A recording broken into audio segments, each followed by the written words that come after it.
All right, this is about as raw as you're gonna get from me. So I'm just gonna talk and tell you about a business venture that I am jumping into. One of the things that I've learned about business is the quickest way to grow is to buy another business. Now it needs to be in the same sector, but the goal is to get to a point to where you can have a business that runs itself and that you are casting vision. So that's my goal. I've got a party rental business that's in Mobile, Alabama. I'm currently in another part of Alabama. I'm not at liberty to say where in this video now that I'm gonna upload, but I do want to document what it takes to purchase a business. This is the first time that I've purchased a business that does over $1 million a year.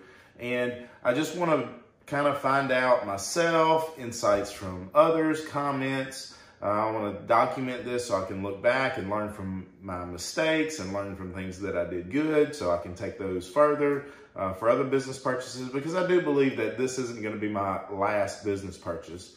I love doing it. I think it's a great way to grow. It's the easiest way to get to the levels that you want to get to. If you want to get to $1 million a year, the easiest way is to buy a business doing $1 million a year. So now the question begs, how do you buy a business that does $1 million a year without $1 million?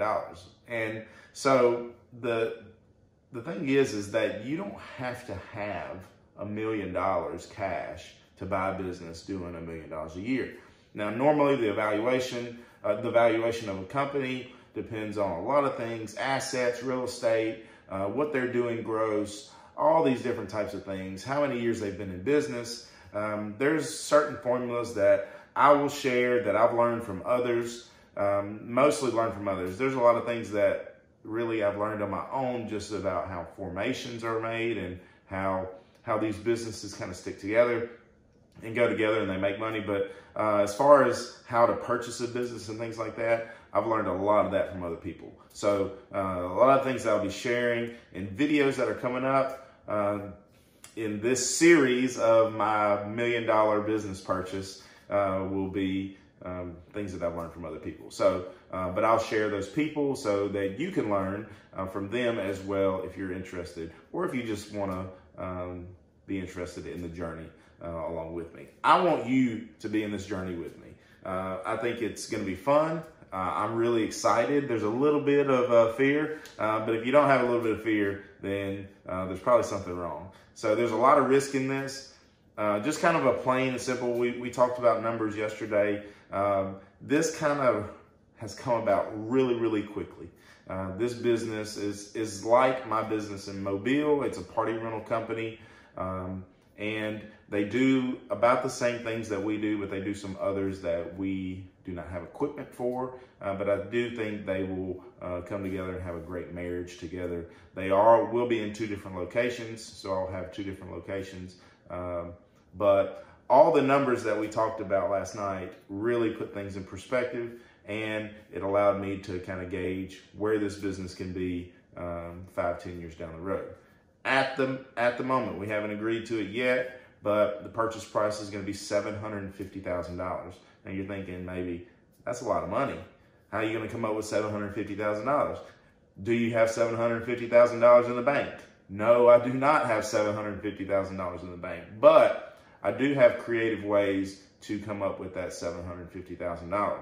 Now, one of the ways that I push people towards is owner financing. There's a lot of these businesses out there that people are retiring and the kids don't want to take it over. They have 2 options.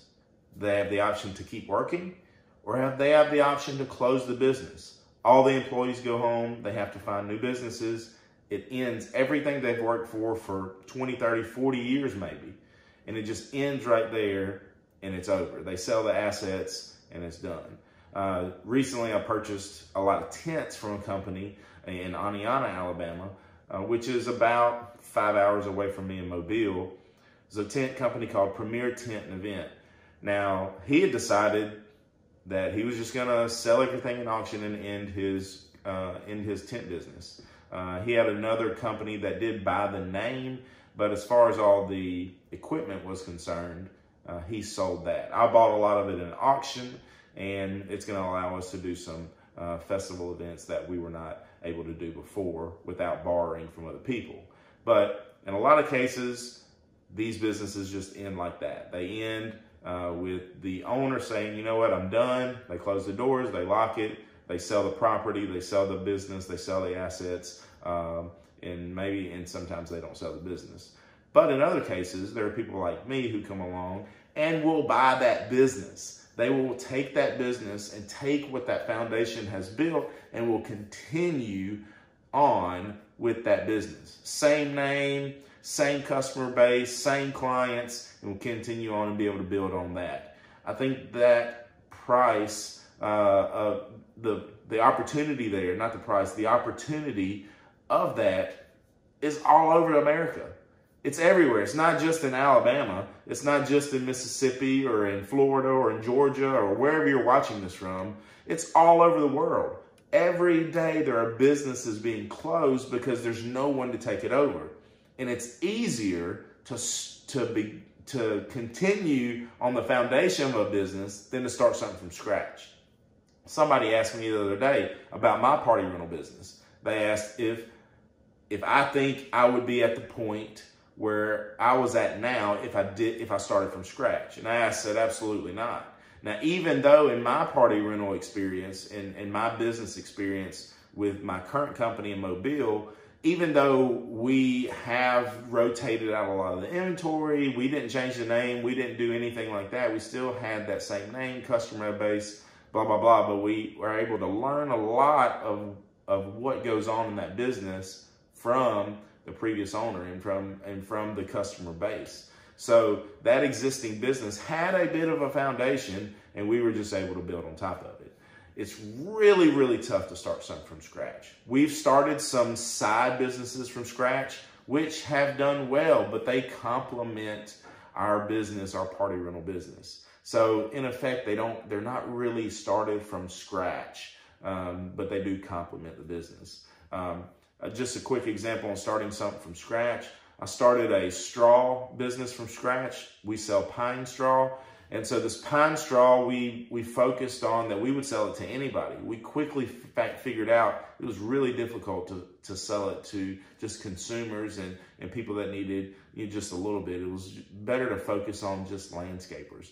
That has been an easy transition for us, but it was a lot of upfront costs and a little time to get some money in the bank just to be able to continue on and now make a profit without having to come out of pocket a lot. So I have started some things out of scratch that have been successful. I have not. I had a restaurant that we started from scratch. It did not do well, but in the end, we are making strides in the party rental business and we're making strides in other businesses because we've built a good foundation. So I'm asking you to join me in this journey about this.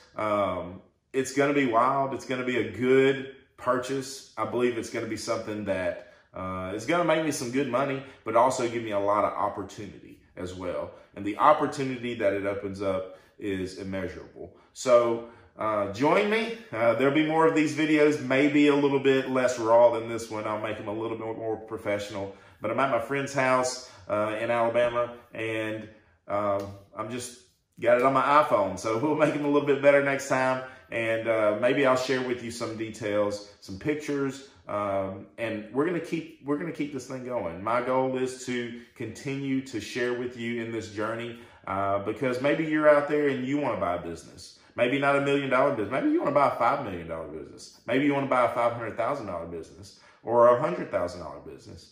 I want to be able to share with you things that I learned over this course of time buying this business, as well as other businesses that I've purchased. And with that, I hope that you can learn. I hope that you can have some insight. I hope that you can teach me some things that maybe you have learned and that I don't know yet. So comment below, take the time, share this, like this video. I'd love for you to send me an email. My email is chris@rentfromcc.com. You can look us up on the internet. It's rentfromcc.com is our main party rental website. We're just a little small business in Mobile, Alabama, but we love our customers and we love to share about others, and hopefully we'll be a much bigger one with this purchase as well. And we'll kind of start spreading out. So thanks. We'll see you later.